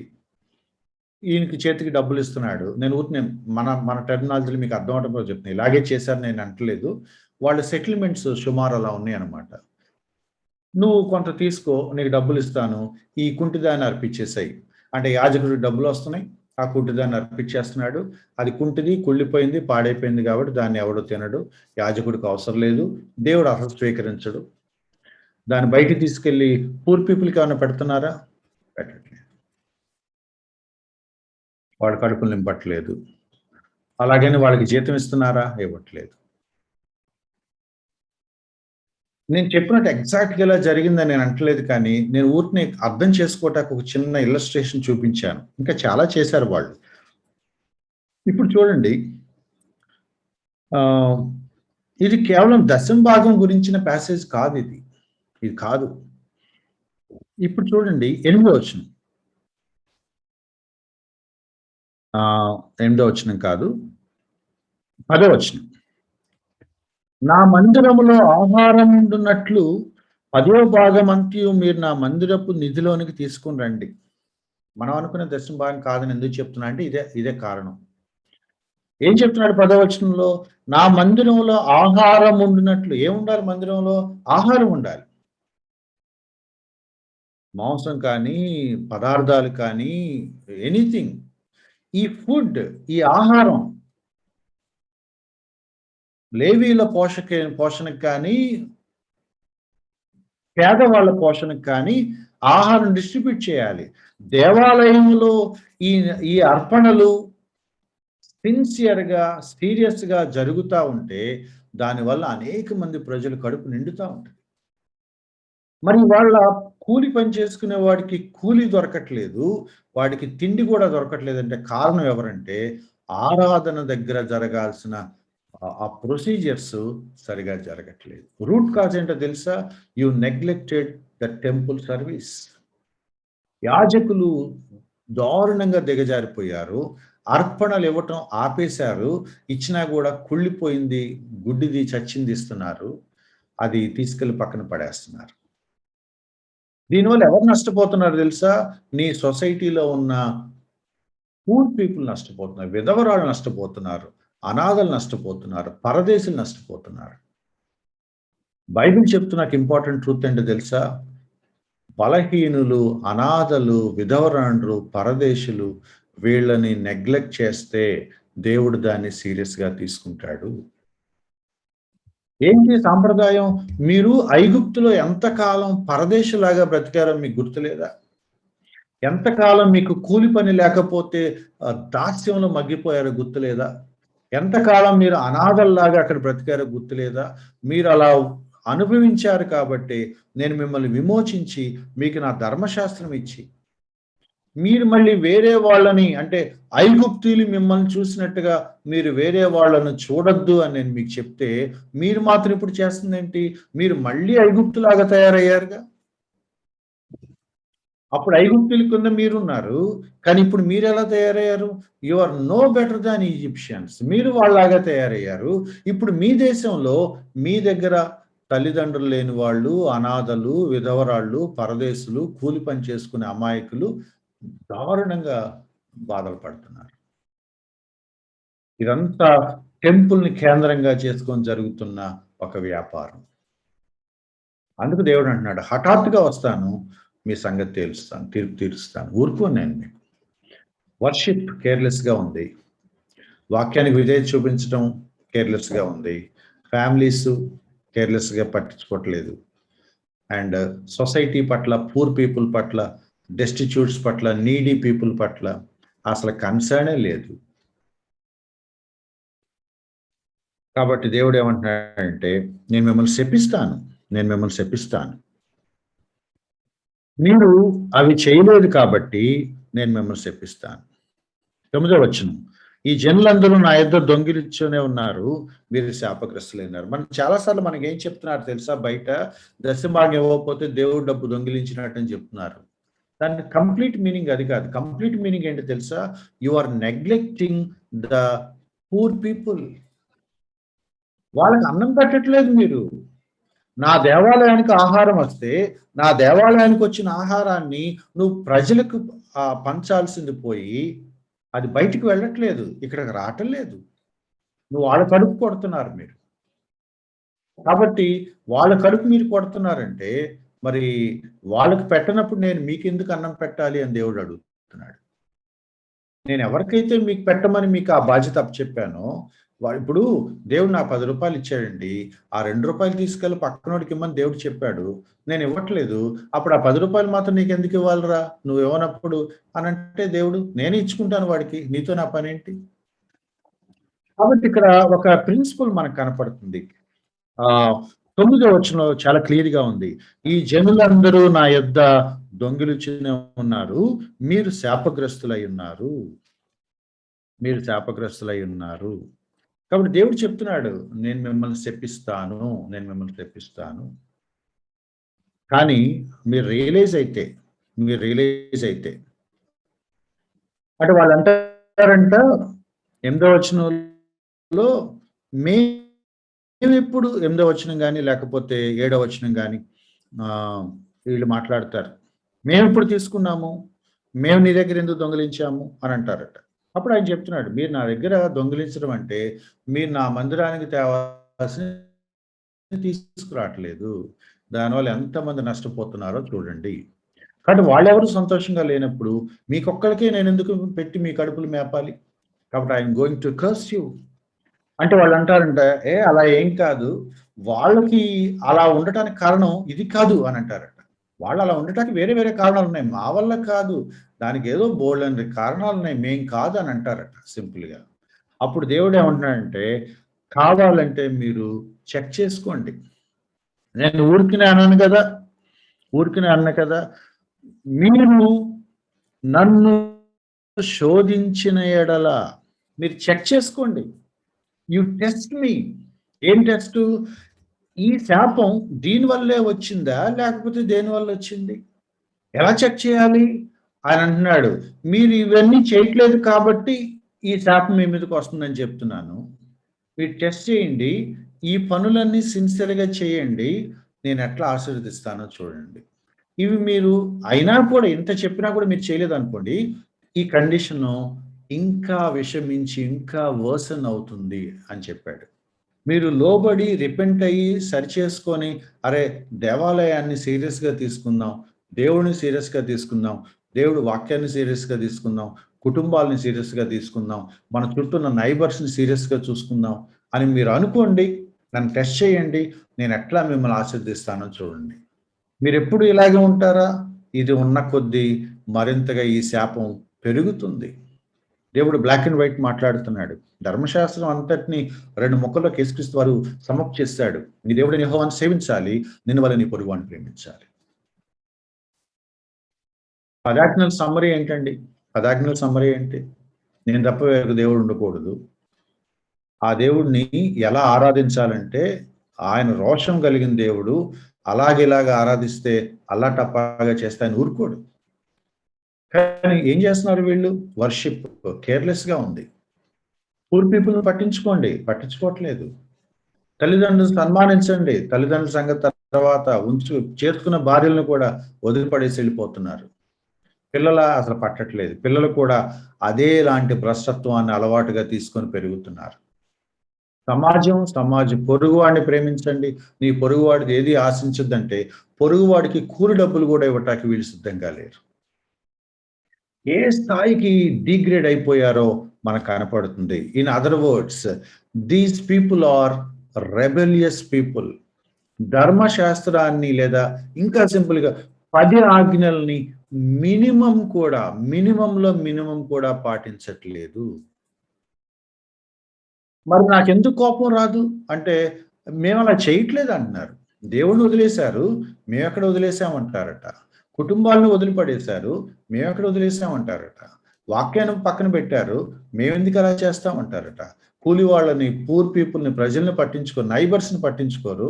మేమలా ఎందుకు చేస్తామంటారట. కావాలంటే టెస్ట్ చేయండి. నేను చెప్పిన కారణాల బట్టే ప్రస్తుతం మీ దేశం ఇలా ఉంది. If you want you can test me. నేను చెప్పినట్టు దేవాలయాన్ని సీరియస్‌గా తీసుకొని, దేవుని వాక్యాన్ని సీరియస్‌గా తీసుకొని, ఫ్యామిలీస్‌ని పట్టించుకొని, లవ్ యువర్ నైబర్స్. నేనెలా ఆశీర్వదిస్తానో చూడండి. ఆకాశ వాకిళ్ళు విప్పి పట్టజాలనంత విస్తారముగా నేను దీవెనలు కుమ్మరిస్తాను. బైబిల్ పండితులు చాలా సింపుల్‌గా చెప్పిన మాటేంటంటే, దేవుడు ఆ టైంలో బైబిల్ పండితులని కాదు, పాత నిబంధనలో ఉంది, మనకు చాలా క్లియర్‌గా ఉంది. దేవుడు తన కోపాన్ని వాళ్ళ మీద చూపించిన ప్రతిసారి వర్షాలు ఆపేస్తాడు. వర్షాలు ఆపేస్తాడు. ఇప్పుడేమంటున్నాడు తెలుసా సింపుల్‌గా? ఆకాశ వాకిళ్ళు విప్పి అంటే పైనుంచేవో డబ్బులు కురుస్తాయని కాదు. విపరీతమైన ఆశీర్వాదాలు పడిపోతాయని కాదు. సింపుల్‌గా చెప్తున్నాడు. నేను వర్షాలు ఆపేశాను. మీరు రిపెంట్ అయ్యి లోబడితే ఆకాశం తెరిచి మళ్ళీ వర్షం కురిపిస్తాను. మీ పంటలు పండుతాయి. కింద లైన్‌లో అదే కదా చెప్పింది. మీ పంటలు పురుగులు తినేస్తున్నాయి. వాటిని నేను కంట్రోల్ చేస్తాను. అప్పుడవి ఫలిస్తాయి. 11వ వచనంలో దేవుడు పంపించే తెగుళ్ళున్నాయన్నమాట. పంటను తినివేసే పురుగులు, భూమి పంట నాశనం చేస్తాయి. ద్రాక్ష చెట్లు పళ్ళు రాలిపోతాయి, ఫలాలు రాలిపోతాయి, అకాలంలో రాలిపోతాయి. పంట నిలవదు. కానీ ఎప్పుడైతే మీరు రిపెంట్ అయ్యి వీటిని సరిచేసుకుంటారో, నేను పట్టజాలంత విస్తారంగా మిమ్మల్ని దీవిస్తాను. మీ పంటలు సేఫ్‌గా ఉంటాయి. మీ ఫలాలు, మీ తోటలు సేఫ్‌గా ఉంటాయి. కానీ విచారకరం ఏంటో తెలుసా? మూడో అధ్యాయం 14 వచనం. మూడో అధ్యాయం 14 వచనం. దేవుని సేవ చేయుట నిష్ఫలమని ఆయన ఆజ్ఞలు గైకొనుట వలన ఏం ప్రయోజనం లేదని, గర్విష్ఠులు ధన్యులని, దుర్మార్గులు వర్ధిల్లుతున్నారని మీరు చెప్పుకుంటున్నారు.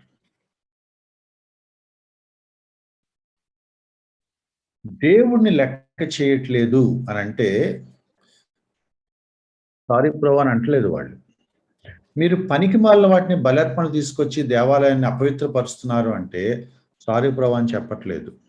యాజకులు భ్రష్టులుగా తయారయ్యారు. ధర్మశాస్త్రాన్ని పక్కన పెట్టి పిచ్చి పిచ్చి బోధలు చేసి ప్రజలను వాళ్ళే చెడగొడుతున్నారు అంటే, సారీ ప్రభు అని యాజకులు అంటలేదు.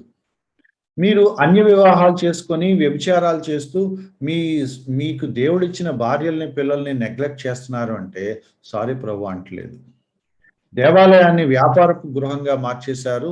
పూర్ పీపుల్‌ని అణిచివేస్తున్నారు. జీతాలు ఇవ్వట్లేదు. దోచుకుంటున్నారు అంటే, సారీ ప్రభు అంటలేదు. ఇవన్నీ మీరు చేస్తున్నారు. స్టిల్ మీరు పశ్చాత్తాపపడితే నేను మిమ్మల్ని దీవిస్తాను అనంటే, ఒకసారి లోబడి చూద్దామని వాళ్ళు అంటలేదట. వాళ్ళేమంటున్నారో తెలుసా? యెహోవాను వెంబడించటం ఉపయోగం లేదండి అంటున్నారట. ఎంత కఠిన హృదయులైపోయారు, ఎంత దారుణంగా చెడిపోయారో మనకు కనపడుతుంది. వాళ్ళేమంటున్నారట? దేవుని సేవ చేయటం నిష్ఫలం.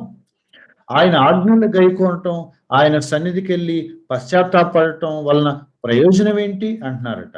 గర్విష్ఠులే బెటర్ అండి. ధన్యులవుతున్నారు. యెహోవాను శోధించే దుర్మార్గులు వర్ధిల్లుతున్నారు. వాళ్ళే సేఫ్‌గా ఉన్నారు అని చెప్తున్నాడట.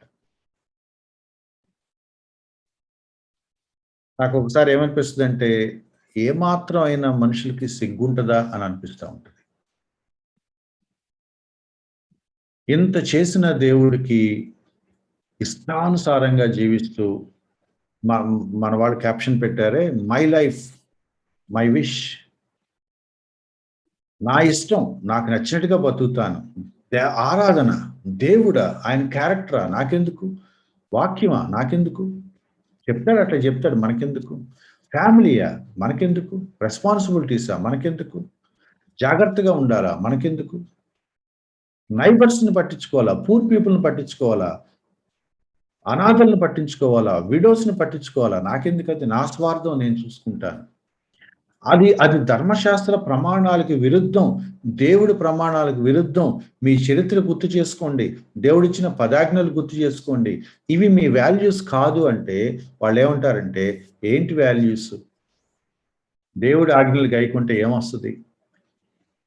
దేవుడిని వెంబడిస్తే ఏం ఉపయోగం? ప్రయోజనం లేదంటారట. దుర్మార్గులుగా ఉండటం బావుందంట. గర్విష్ఠులుగా ఉండటం బావుందంట. వాళ్ళే ఆశీర్వదించబడుతున్నారు. వాళ్ళే ధన్యులవుతున్నారని చెప్పుకుంటున్నారట. మీరు చెప్పండి, ఇంత జరిగితే ఇలా చేస్తున్నారని దేవుడు చెప్తే, ఇప్పుడు ఇంత చెప్పావు, మరి పశ్చాత్తాపడటం వల్ల మాత్రం ఏం ఉపయోగం ఉందని మళ్ళీ దేవుడి గురించే వాళ్ళు గుసగుసలు మాట్లాడుకునే ఒక భ్రష్టత్వానికి వాళ్ళు దిగజారిపోతే, దేవుడికి కోపం వస్తదా? రాదా? నేను చెప్పాను 13థ్ సెంచరీ సుమారు మోషే ధర్మశాస్త్రం రాసిస్తే 1300 1300 సంవత్సరంలో క్రీస్తు పూర్వం 1300 సంవత్సరం అంటే ఎగ్జాక్ట్ నంబర్ కాదు. ఆ సెంచరీ, ఆ శతాబ్దంలో 4 లేక 5వ శతాబ్దం టైంకి ఆహ్, మలాకి ఇది మాట్లాడుతున్నాడు. అంటే దాదాపు మేబీ ఇట్లా లెక్కేసుకుంటే 800 సంవత్సరాలని అనుకోండి సుమారు. 800 సంవత్సరాల తర్వాత కూడా ఇశ్రాయేలు ప్రజలు బేసిక్స్ అలవర్చుకున్నారా లేదా ప్రశ్నార్థకం అయిపోయింది. మీ దేవుడైన యెహోవాకు ఎటువంటి బొమ్మలు చేయొద్దు, విగ్రహాలు చేయొద్దు, నమస్కరించొద్దు. నీ దేవుడు యెహోవా నామమును వ్యర్థంగా ఉచ్చరించొద్దు అనంటే, ఆ ఫస్ట్ కమాండ్స్ మర్చిపోయారు. ఫ్యామిలీస్ మర్చిపోయారు. విశ్రాంతి దినాన్ని పరిశుద్ధంగా ఆచరించండి అంటే, అసలు బలిపీఠాన్నే అపవిత్రపరిచే స్థాయికి వాళ్ళు వెళ్లారు. నైబర్స్ గురించి ఇక మాట్లాడవసరం లేదు. నైబర్స్ కూడా కాదు, పాగన్ వైఫ్స్ తెచ్చుకొని పాగనిస్టిక్ లైఫ్‌లో వాళ్ళున్నారు. నిన్ను వలె నీ పొరుగువాడిని ప్రేమించు అని పాత నిబంధన చెప్తా ఉంటే, అసల పొరుగు వాళ్ళని ఎక్స్‌ప్లాయిట్ చేస్తున్నారు. నీ దగ్గరకొచ్చిన పరదేశుల్ని నువ్వు చాలా జాగ్రత్తగా చూసుకో. వాళ్ళకి ఏ కష్టం కలగనివ్వద్దని దేవుడు చెప్తే, పరదేశుల్ని వీళ్ళు దోచుకుంటున్నారు. ఒక అన్యుడు కూడా ఇలా ఉంటాడా అనే అంత దారుణంగా వీళ్ళు దిగజారిపోగా, మీరిలా ఉన్నారు అని దేవుడు ప్రవక్తను పంపించి చెప్తే, వాళ్ళలో వాళ్ళు మాట్లాడుకుంటున్నారట. ఏమనంటే, it's of no use. It's of no use to obey the lord. Jehovah ఆజ్ఞలు గైకొనటం వల్ల ఉపయోగం లేదు అంటున్నారు. I would like to close here. Back to basics మళ్ళీ ఏబీసీడీలు నేర్పిస్తున్నాడు దేవుడు వాళ్ళకి పదాజ్ఞల్లో. దేవుడు వాళ్ళకి ధర్మశాస్త్రాన్ని మోషే ద్వారా అనుగ్రహించిన 8 శతాబ్దాల తర్వాత కూడా వాళ్ళు ఇంకా తమ ఇష్టానుసారంగానే జీవించడానికి వాళ్ళు రెడీ అయిపోయారు. ఇంత జరిగాక కూడా దేవుడు వాళ్ళని వార్న్ చేస్తే, ఏ ఆయన చెప్తాడులే, ఆయన వెంబడించడం వల్ల, ఆయనకు లోబడటం వల్ల, ఆయన ఆజ్ఞలు గైకొనటం వల్ల ఏం ప్రయోజనం? లోకానుసారంగా ఉంటేనే బావుంది. దుర్మార్గులుగా ఉంటేనే వర్ధిల్లుతాము. గర్విష్ఠులుగా ఉంటేనే ధన్యులవుతున్నాము అని చెప్పుకుంటున్నారండి. కాబట్టి మరి ఎలా అర్థం చేసుకోవాలి? దేవుడికి కోపం ఏ స్థాయిలో వస్తది? అంచేత మనకి తర్వాత చరిత్ర తెలుసు. ఇంత మాట్లాడాక, ఇంత ఓపెన్‌గా, ఇంత సౌమ్యంగా దేవుడు వాళ్ళ హృదయాలను బయటపెట్టి, "అరె! మీరు పశ్చాత్తాపడండి. నేను మిమ్మల్ని ఆహ్, రెస్టోర్ చేస్తాను" అనంటే వాళ్ళు వినలేదు. వాళ్ళు వినలేదు. తర్వాత చరిత్ర మనకు తెలుసు. తర్వాత చరిత్ర మనకు తెలుసు. దేవుడు వాళ్ళని విడిచిపెట్టేసాడు. ఇశ్రాయేల్ ప్రజలు మొత్తం ఇలాగే ఉన్నారని నేను అనను. దాని కింద వచనంలోనే భయభక్తులు గలవారు మాట్లాడుకున్నది కూడా ఉంది మాట. అంటే రెమినెంట్ అంటాం, శేషం అంటాం. ప్రతి తరంలోనూ కొంతమంది ఉన్నారు ఒబీడియంట్‌గా ఉన్నవాళ్ళు. కానీ అత్యధిక శాతం తిరుగుబాటు చేసిన వాళ్ళే. వీళ్ళ మూలంగా ఒక్కోసారి రెమినెంట్ కూడా నష్టపోతూ ఉంటారు. విషాదం ఏంటో తెలుసా? God was silent. ఇక మాట్లాడటం ఆపేశాడు. ఇంత ఓపెన్‌గా, ఇంత క్లియర్‌గా మీరేం చేస్తున్నారో పూసగుచ్చినట్టు మీ యాక్షన్, మీ బిహేవియర్‌తో సహా ఎక్స్‌ప్లెయిన్ చేసిన తర్వాత కూడా నువ్వు పశ్చాత్తాపడకపోతే ఏం చేస్తాం? మీ పాపాలు ఒప్పుకోండి అంటే నేనెక్కడ చేశానంటాం. నువ్వు ఒక ఒక బలి ఎట్లా అర్పిస్తావో, నీ కుటుంబంలో ఎట్లా ఉంటున్నావో, నువ్వు యాజకత్వం ఎట్లా చేస్తున్నావో, టెంపుల్‌కొచ్చి ఏం చేస్తున్నావో, ఒక విజువల్ పిక్చర్ నీ ముందు చూపించి, ఇదిగో ఇది ఇట్లా చేస్తున్నావు నువ్వని ప్రతి కదలికను కూడా దేవుడు విడమర్చి చెప్పాక, అప్పుడు కూడా పశ్చాత్తాపడి క్షమించమని అడగకపోతే ఏం చేస్తాడు దేవుడు? యాక్చువల్‌గా అయితే దేవుడు తన ఉగ్రత నీ మీద చూపించాలి.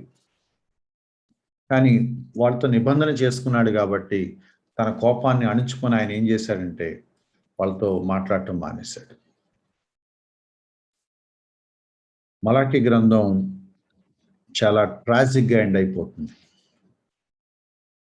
ఇక ఆ తర్వాత మలాకి గ్రంథం తర్వాత దేవుడు ఆ ప్రజలతో మాట్లాడలేదు. మలాకి తర్వాత ఇంకో ప్రవక్త రాలేదు. 400 ఇయర్స్ తర్వాత బాప్తిస్మిచ్చి యోహాను దగ్గర నుంచి మళ్ళీ యెహోవా మాట్లాడే వరకు వాళ్ళు దేవుని వాక్యాన్ని వినలేదు. దేవుని స్వరాన్ని వినలేదు. ఏ ప్రవక్త వాళ్ళ దగ్గరికి రాలేదు. కొంచెం భయం కలిగించాల్సిన మాట ఏంటంటే గాడ్ వాస్ సైలెంట్. అంటే కొంచెం మా వైపు భాషలో చెప్పాలంటే ఇక మీ చావు మీరు చావండి. And I will keep silent. దేవుడు అలా అన్నాడు. 400 సంవత్సరాలు దాదాపు అలాగే ఉన్నాడు. నేను క్లోజ్ చేస్తూ ఒక మాట చెప్పాలి.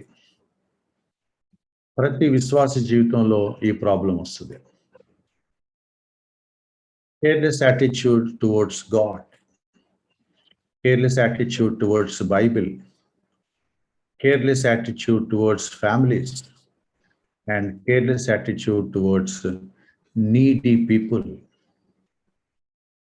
దేవుడిని లెక్క చేయకపోవటం, వాక్యాన్ని లెక్క చేయకపోవటం, కుటుంబాల్ని లెక్క చేయకపోవటం, అక్కర్లో ఉన్న పూర్ పీపుల్‌ని లెక్క చేయకపోవటం. బేసిక్స్. మోషే దగ్గర ఇచ్చిన ధర్మశాస్త్రపు బేసిక్ ఆజ్ఞల్ని మళ్ళీ తన ప్రజలకు గుర్తు చేస్తూ మినిమం కూడా మీరు ఆ వాక్యం, ఆ ధర్మశాస్త్రం మీకు వంట పట్టలేదు అన్నప్పుడు నేనెందుకు మిమ్మల్ని ఉపేక్షించాలి అని దేవుడు అనుకున్నాడు. దేవుడు వాళ్ళకి మౌనంగా వదిలేశాడు. నువ్వు పశ్చాత్తాపపడాలి, నువ్వు పశ్చాత్తాపపడాలి, నువ్వు పశ్చాత్తాపపడాలని దేవుడు పదే పదే పదే మీకు చెప్తా ఉంటే మీరు